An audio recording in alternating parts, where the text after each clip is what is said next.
I think we're all set, guys. So, if you're unfamiliar, I've recently moved my podcast from iTunes and Spotify. It was called Ungoogleable. I hosted it since 2018. We did over 400 episodes. If you still want to catch the Ungoogleable podcast, the show where I've interviewed Evander Holyfield, George Foreman, Larry Holmes, Kelly the Ghost Pavlik, Layla Ali, a slew of people over the years, wrote a book about it as well called Ungoogleable. You can catch this in stores, Barnes& and Noble if you're in America, Dimmicks if you're in Australia. That podcast is still up and running. It's on iTunes and Spotify. If you want to hear those audio interviews, go there. This is a 2.0 version I'm going to be doing from my live stream YouTube channel called Jonny Says. This is episode 1, and it's going to give me an opportunity to get to know you guys a little bit better and to have a long-form conversation about the things we like talking about the most, boxing. And to Hilson Boxing, because if you're new to me, I'll take on haters, and I'll challenge you. Just to let you know, go to my 2 live streams ago. Hilson Boxing is the dude who commented talking shit about my teeth. They're not fake, mate. I'm 41. I just happen to take care of my oral health. So if you want to hate on me, feel free, but you better expect to get it back. And also, if you're hating and if you're down in Sydney, if you want to dance, we can live stream box too. I'm always down with that because at 41, I get active. Okay, moving forward. You guys love that reference, don't you? I want to start today with one thing that I really admire, I really look for in young fighters is the mindset, is the discipline. Coming up as an athlete, I played 4 sports. I played baseball, American football, basketball, and I boxed from the time I was 7 years old. Stopped boxing at 15, but played the other 3 up until I was 18, and then in college, I played baseball. The thing about that is, it's easy to get lost in the sauce when you're good at one of these sports. People your whole career, people your whole upbringing are telling you that you're the best at whatever sport that you choose. It's easy to sometimes believe the hype. So in boxing, a sport that is literally an individual sport, a non-team sport, yeah, you have camps, yeah, you have your coaches, you have game plans, you have your family, your fans, who are all there when you win, and they kind of join in with the cheers, and sometimes some coaching staffs, when I was a kid, would take all the credit for a fighter's victory. I'm not going to say his name, but when you lose, you kind of are left there all alone, left to pick up the pieces. So it's easy for the fighter to develop this mindset of I'm better than everyone else, and especially if you've never lost, I'm invincible. The reason why that's important is that with that mindset will then sometimes come with a lack of focus and discipline.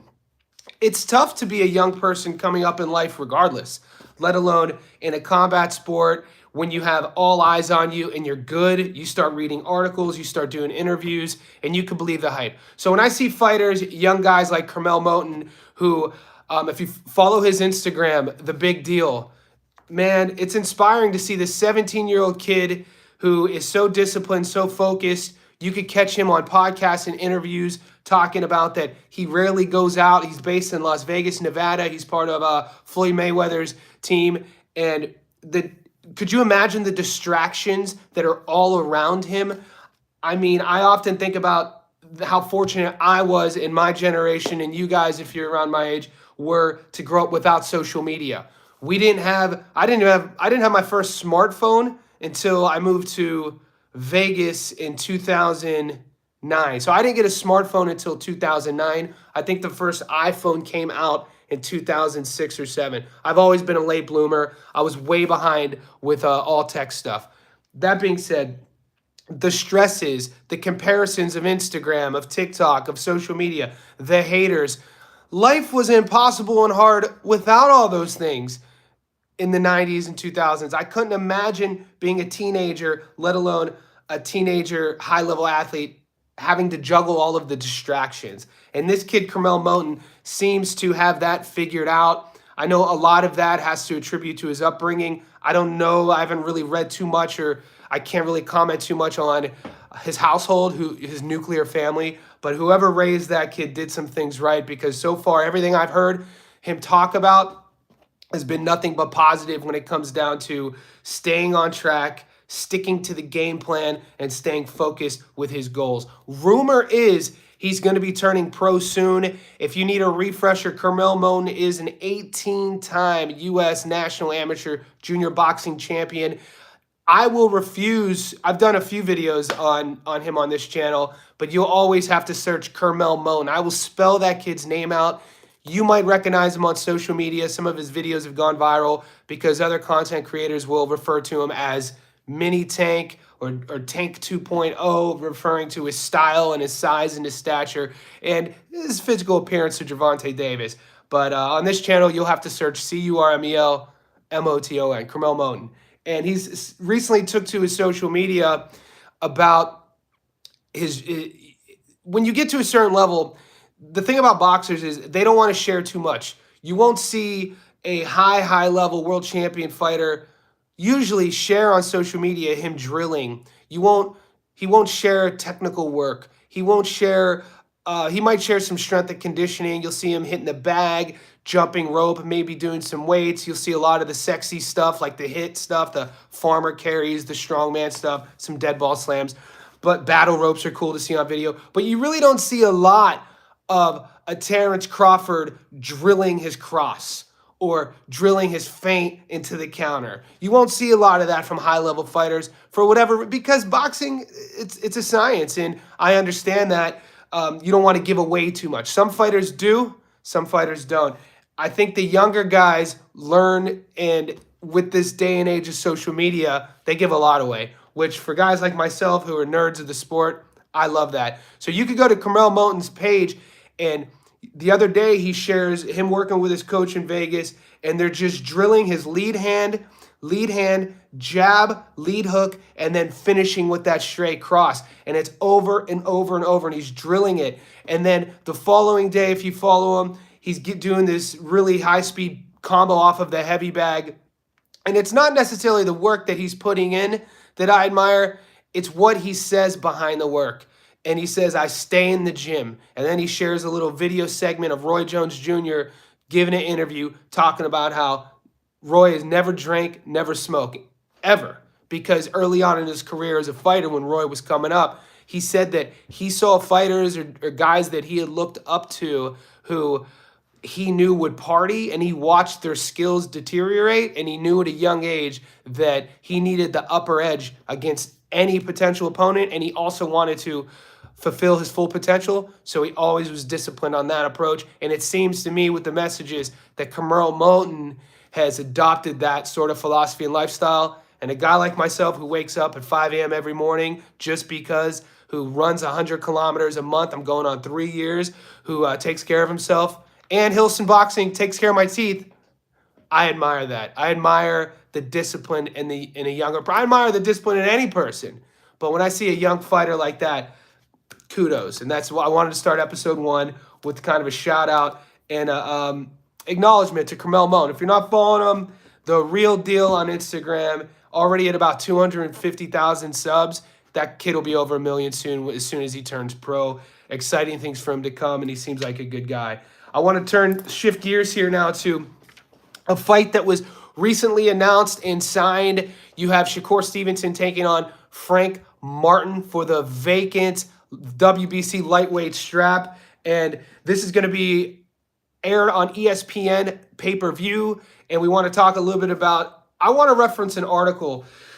And unlike Joe Rogan, who has a Jamie in studio, I'm my Jamie. I'm a one-man show, and I'm gonna read this article, and I want to get your opinion, guys, on if you agree with the headline. Frank Martin will be dangerous for Shakur Stevenson. I posed this question in our Facebook group. If you're following it, I appreciate it. Boxing News Today. The link is in the YouTube about section. There's about 70,000 people in that Facebook group, and it's a space for us to chat about these things and kind of get a good understanding of where the crowd's at with the belief system. But a lot of people lately, there's something that's interesting happens that goes into the mindset of the boxing community. If a fighter, no matter how skilled they are, if the boxing fans feel that the fighter is petitioning too much or too energetically for a fight, then they start kind of hating on the fighter. And I see that Shakur Stevenson, that's happening with him. Chris Skylark, Chip, welcome. Keep the boxing update coming.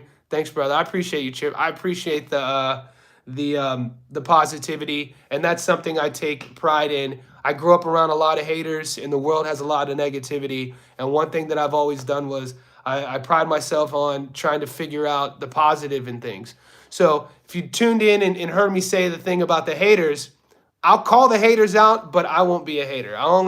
If you poke the bear, I'll call you out. But boxing is an easy place for people to hate on, and you won't see me ever hate on any of these fighters. For you to step in that ring, man, you got read the poem by former President Roosevelt called "The Man in the Arena." That's all I have to say. Maybe I'll read it one day on here. Back to Shaq, back to Cora and Frank. So you got Stevenson losing some of the public's adoration, I think, A, because he's undefeated, and B, because he's been petitioning for a fight. I think he's just learning from Bud on that sense. We got to remember, a lot of criticism on Bud early in his career, up until literally this EJ fight, was that he didn't talk enough. You can find interviews. I've done stories on this channel about featuring how people would talk about Bud Crawford in his career 10 years ago, with Crawford saying that people would be in his ear, that he needed to talk like Floyd, that he needed to talk like A.B. Broner. And he said he always wanted to let these do the talking. But something switched with Bud. Maybe it's that proverbial sand in the hourglass, that inner feeling that the time is ticking away and I have only a little bit of time left with this juice and this orange, and I want to squeeze it. And part of that probably has to do with me asking for what I want. You know, the whole you never get what you want if you never ask for it. But he takes criticism now for that. Shakur's doing the same thing. He's taking criticism now for asking for this fight. Now he doesn't ask anymore. He's gotten what he wants. He has a fight signed with Frank. But when I brought this up in the Facebook group, people were saying Shakur's a boring fighter. And I'm like, wow, I know this is new to me. I mean, how are we weighing exciting and boring? Are we just bloodthirsty enough that we want to just see off with the head knockouts? Or are we an educated boxing community who could appreciate the technician, who could appreciate the game planning of how to set things up, who could appreciate of how to bait their opponent into a trap, into walking into one, or making them throw one and then circling around? That's exciting to me, and that's the problem that Shakur Stevenson presents. Don't get it twisted, guys. Shakur is a savant when it comes to boxing. This is a kid who was 4 years old, 5 years old, who put the gloves on in a boxing gym. This is a kid who's only known boxing. So for some reason, we see that $1 million smile, we see that glossy record, and then we hear him speak, and it's in our human sort of animal to find negativity in that. I find excitement in that. I love how Shakur carries himself. He's respectful enough. He's educated to the fullest. And from a boxing perspective, he's a young genius, man.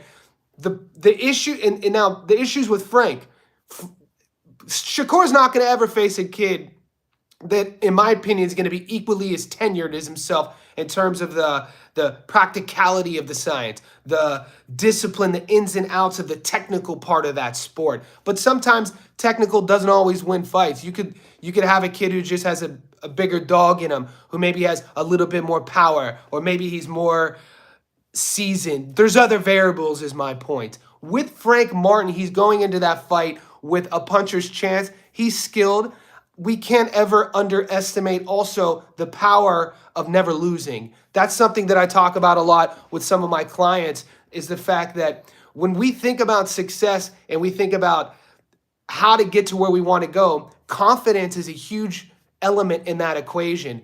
As a fighter, a guy who walks into a fight or signs on the dotted line, I don't care who you're fighting against, and you know you've never lost, that speaks for something, because you don't know how to lose. You watch these guys, fighters we've cheered for since we were kids, the older they get, the longer they go in their career, it's only normal to start losing fights. And you see slowly but surely with time, that dog starts to leave them. You get older. You're not that same dog you were at 21 when you're 40. And that 21-year-old kid or 25-year-old kid, whatever your record is, however old you are, if you're undefeated, you don't know how to lose. Neither one of these guys as a pro knows how to lose. And I always take that into consideration.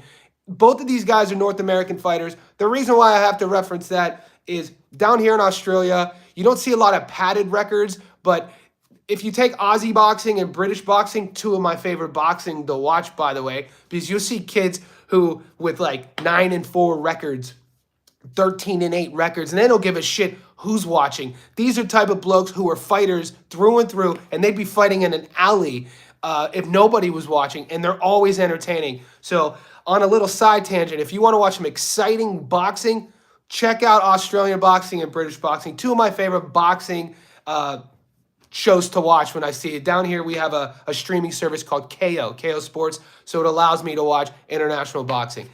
My point was with the North American is that it's really tough to, at this day and age, have padded records anymore. It's gone are the days where, like, you have a guy who's 88-0 and 64 of those, especially in, I mean, we could talk about Mexico records. People always give Jaime Munguia a lot of shit for his record. I love that kid's like 26 with 40-plus wins and never lost. But, you know, look at the first part of Canelo's resume. And I'm not here to bash someone's resume. But in certain parts of the world, to get experience, you're going to fight lesser opponents. That's boxing. It's boxing. Both of these guys, they have less than, what's Frank Martin, 20-0? And what's Shakur? What's his record? I don't know. Shakur's 20-0. Martin's 18-0.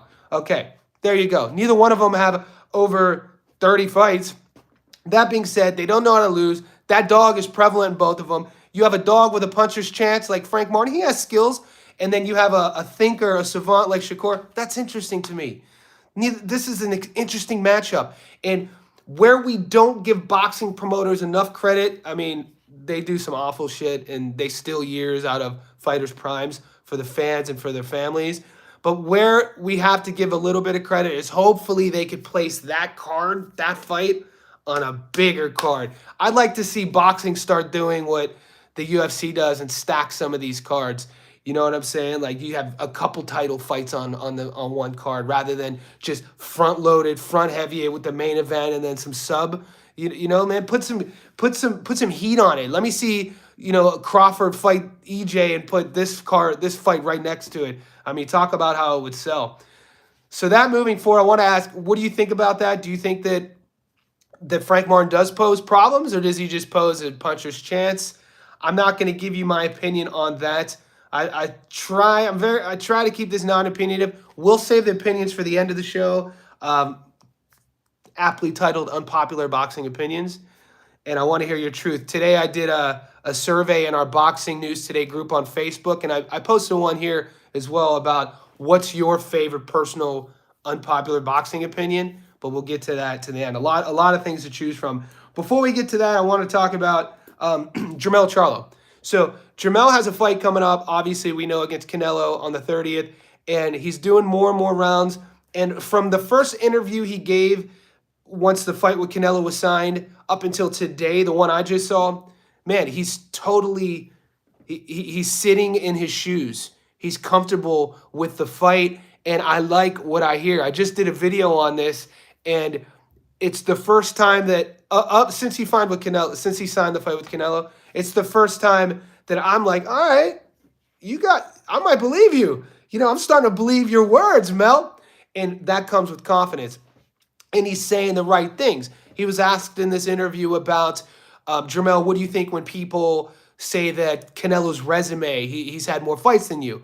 And rather than Mel just agreeing with that or saying some propagandish opinion, he says facts. He goes, well, Canelo turned pro at 15, has a lot of fights. I turned pro at 17. He has more fights than me, but are you going to look at boxing experience on years in or quantity or quality of fights? And so that answer, he answered pro Jermell Charlo. He didn't give an answer giving an out, sort of like a altruistic answer for his adoration to one of the greatest of all time, Canelo. He said no. He said, I turned pro at 17. I mean, what's 2 years? I make up for that. So then he, in this same interview, wasn't a long interview, he's asked about why he feels he could win.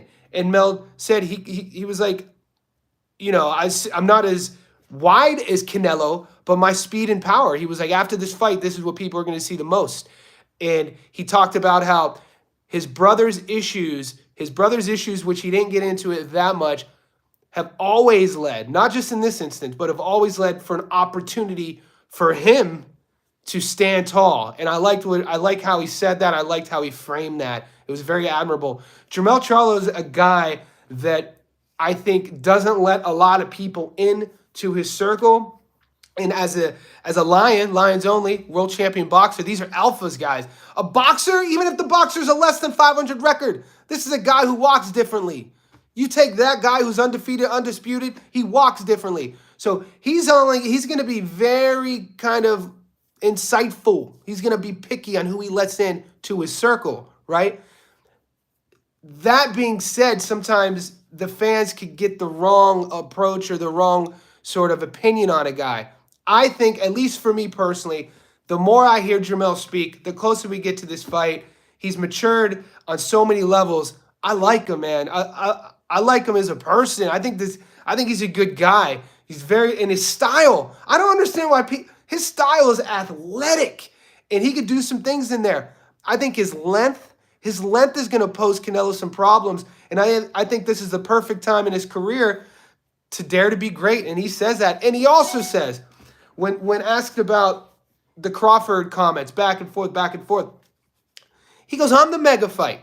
He goes, Crawford coming up all these weight classes, hasn't beaten anyone in these weight classes. He goes, I beat Canelo, I'm the mega fight.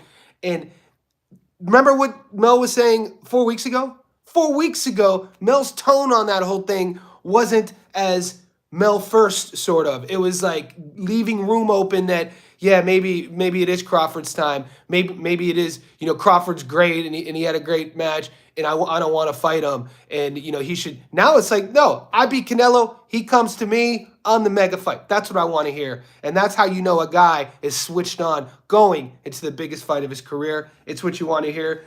And so we're going to wrap this up with unpopular boxing opinions. This is where I need your help. I want you guys to throw some comments on here, and I'm going to bring up a screenshot. The whole conversation is on our Facebook group. It's a pinned post, and I just asked, and it was that meme of that puppet, that puppet whose face is like this. And then that one, like the sketchy hippo eyes puppet. When somebody says something off the wall, and you're like, this mother, you know what I mean? People don't do that. When we were kids in school, and if one of your boys would say something in class, do you remember this expression? Like if somebody was lying, you would just, that one. I don't know if people do that anymore. But the teacher, my buddy Jamal Harris, shout out to Jamal, he'd get yelled at in class. We're like in 3rd grade. The teacher's standing over his desk. He's getting yelled at. He would just have this reaction. And he would just look up. The teacher's yelling at him here, and Jamal would be like, anyway, I see these memes now. Nowadays. It's like, man, they stole that from like reactions when we were kids. But anyway, back to the point. I digress. Unpopular boxing opinions. I wanted to hear it. Here's some big ones. Here's some of the people that were commenting what they said.